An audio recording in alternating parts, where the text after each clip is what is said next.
السلام علیکم دوستو، شعیب ملک کو ورلڈ کپ 2019 سے باہر کر دیا گیا۔ جی ہاں دوستو ویڈیو کی تفصیل میں جانے سے پہلے آپ سے ایک چھوٹی سی ریکویسٹ ہے کہ اگر آپ ہمارے چینل پر نئے ہیں تو چینل کو سبسکرائب کر دیں اور ساتھ موجود بیل کے آئیکن پر بھی کلک کر دیں تاکہ کرکٹ سے متعلق تمام خبریں آپ کو وقت پر ملتی رہیں۔ تو آپ کا قیمتی وقت ضائع کیے بنا ویڈیو شروع کرتے ہیں۔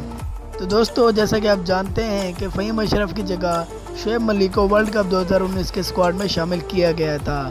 وہ اس وجہ سے کہ شعیب ملک ایک ایکسپیرینس پلیئر ہیں اور پاکستان کے لیے 20 سال سے کرکٹ کھیل رہے ہیں اور ورلڈ کپ جیسے ایونٹس میں پاکستان ٹیم کے لیے کچھ اچھا کریں گے۔ لیکن دوستو شعیب ملک نے ورلڈ کپ 2019 میں انتہائی مایوس کن کارکردگی دکھائی ہے۔ دوستو شعیب ملک نے ابھی تک ورلڈ کپ 2019 میں 3 میچز کھیلے ہیں اور ان 3 میچوں میں شعیب ملک نے صرف 8 رنز بنائے ہیں۔ جی ہاں دوستو، جبکہ 2 بڑے میچوں میں انڈیا اور آسٹریلیا کے خلاف شعیب ملک ڈک پر آؤٹ ہو گئے تھے۔ جہاں پر پاکستانی ٹیم کو میچ لازمی جیتنا تھا، وہاں پر شعیب ملک نے 0 رنز بنائے۔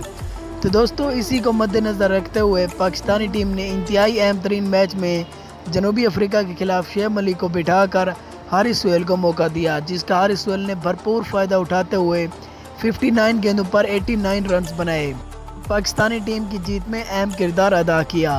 تو دوستو اب ورلڈ کپ 2019 میں قومی ٹیم کے صرف 3 میچ باقی رہ گئے ہیں اور ان تینوں میچوں میں پاکستانی ٹیم کو لازمی کامیابی حاصل کرنی ہوگی۔ اگر پاکستانی ٹیم ایک میچ بھی ہار گئی تو وطن واپسی ہو سکتی ہے کیا بلکہ ہو بھی جائے گی۔ تو پاکستانی ٹیم کو اب ایک میچ بھی نہیں ہارنا اور کوئی بھی زیادہ چینجنگ چھیڑ چھاڑ نہیں کرنی۔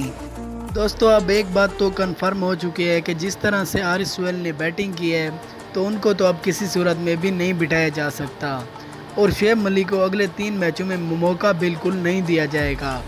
تو دوستو اس کو مد نظر رکھتے ہوئے شعیب ملک کا 20 سال کا کرکٹ کیریئر اختتام کو پہنچا۔ شعیب ملک اب ون ڈے کرکٹ سے ریٹائر ہو جائیں گے ورلڈ کپ کے بعد، تو شعیب ملک کو اب ایک میچ بھی نہیں کھلایا جائے گا۔ تو دوستو آپ کا اس بارے میں کیا کہنا ہے؟ اپنی قیمتی رائے سے ہمیں ضرور آگاہ کریں۔ اگر آپ کو ویڈیو پسند آئی ہو تو ایسی مزید اچھی ویڈیوز کے لیے ہمارے اس چینل کو ضرور سبسکرائب کریں۔ ملتے ہیں اگلی ویڈیو میں، تب تک کے لیے اللہ حافظ۔